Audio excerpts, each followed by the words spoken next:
route ou pas. Jean-Pierre, vous êtes dans le même état d'esprit, vous êtes chef d'entreprise, hein, Jean-Pierre, dans quel domaine? Oui, dans le BTP. Dans le BTP également, donc vous aussi, vous faites partie des gens qui ont besoin quand même de savoir où on va, quoi. Quand on va voir un client, il faut le convaincre que notre entreprise tient la route et qu'on va lui faire les travaux qu'il faut et je pense qu'un président, c'est ça, il doit bâtir un projet pour la France. Il faut qu'ils arrêtent de penser à la petite semaine comme ils font actuellement. C'est des comptables de petite semaine, ils font que ça. Et puis leurs petits mots, leurs petits machins. Quel avenir ils veulent pour notre pays? Quel avenir pour tous ces enfants en difficulté? Quel avenir pour toutes ces familles qui n'ont pas de quoi manger à la fin du mois? C'est ça qu'il faut, c'est construire un projet pour la France. Est-ce qu'ils ont pris suffisamment le temps, les uns et les autres, et en l'occurrence ces deux-là, mais comment pour essayer voulez-vous qu'ils justement de prennent vous le temps? convaincre? Comment voulez-vous qu'ils prennent le temps? Ils sont tout le temps sur Twitter, à la répondre à des petites... qu'ils arrêtent déjà Dans d'aller sur les l'immédiat, réseaux en fait. sociaux. Mais oui, il faut qu'ils... L'immédiat, c'est bien. On gère la crise, mais à un moment, il faut avoir une vision pour notre pays. Ça fait combien de temps qu'on n'a pas de projet pour notre pays? Combien de temps qu'on n'a pas de vision? On est en train de se faire bouffer par les Américains, les Chinois, on bouge pas. Jean-Pierre, je profite quand même de vous avoir en ligne parce que vous avez dit que vous aviez voté Mélenchon au premier tour, pas forcément par conviction, dites-vous, mais parce que vous vouliez faire bouger les choses.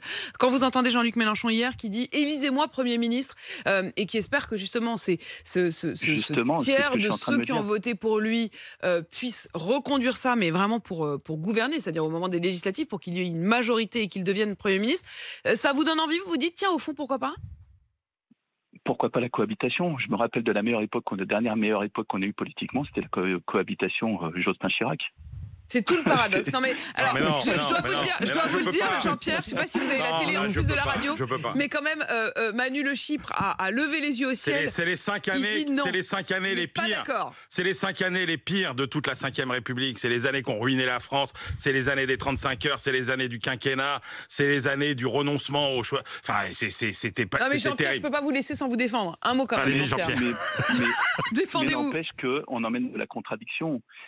Regardez, Macron lui a donné les pleins pouvoirs. Il a fait quoi? Il avait promis plein de choses, comme tous ces présidents qui... Sarko avait promis énormément de choses, il n'a rien fait. Hollande a promis... Non. Le problème, on sait très bien que pour les présidentielles, dans les premières années, si vous ne faites pas votre programme, vous êtes mort. Parce que les 3 autres années... Vous passez un peu vite par perdre des profits, la crise sanitaire, quand même. Non, Jean-Pierre l'a dit tout à l'heure, justement. J'ai vécu la crise sanitaire en Chine.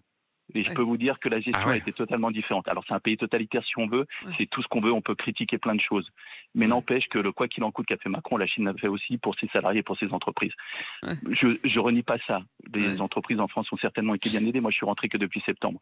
Mais quand je vois le pays que j'ai quitté il y a 10 ans et le pays que je retrouve maintenant, c'est juste une catastrophe. C'est vrai que quand on regarde par contraste, on se rend compte qu'il y a peu de choses en fait qui se sont vraiment améliorées. Absolument. On parlait hier de l'hôpital, on parlait hier évidemment de la question aussi du pouvoir d'achat et de l'efficacité en général de ce pays. Merci à tous les deux, Jean-Pierre, Ludo, rendez-vous est pris pour demain.